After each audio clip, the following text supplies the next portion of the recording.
The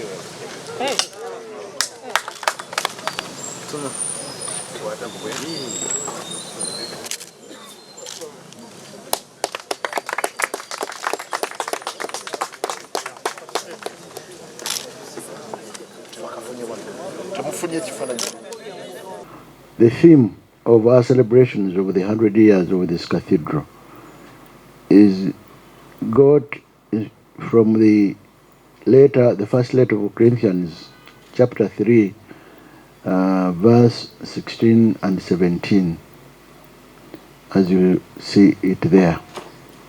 This cathedral is a continuous reminder to all of us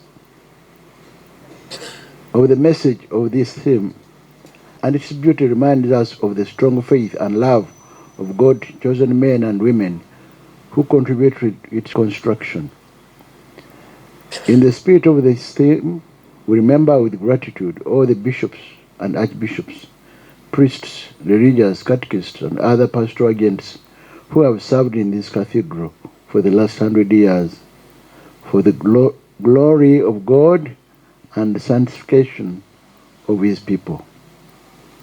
Among these, we mention the 3 popes who have been in this cathedral: Saint Pope Paul VI,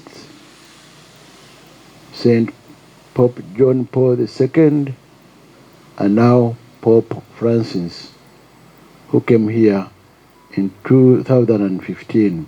Twebaza Katonda olw'emyaka 10 egya Lutikko yaffe eno.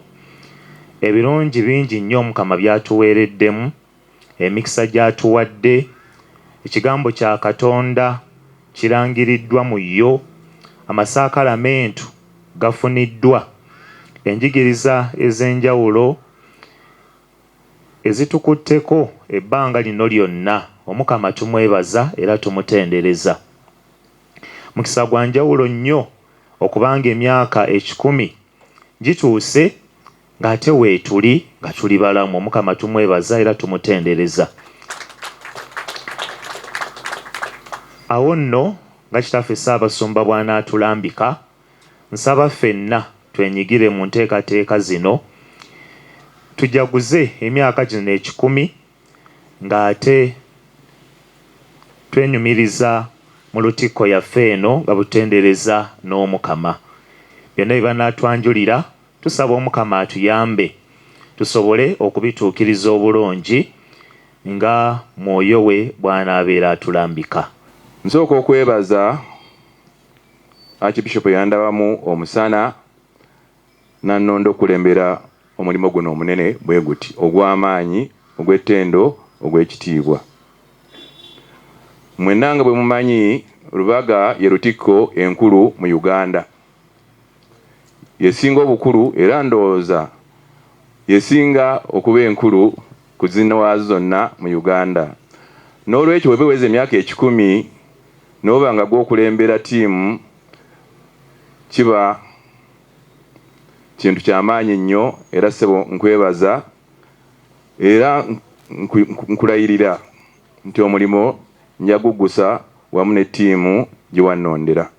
Obudde bulabika ng'obutono, naye omulimu ogwo tumaliridde, tugenda gukola.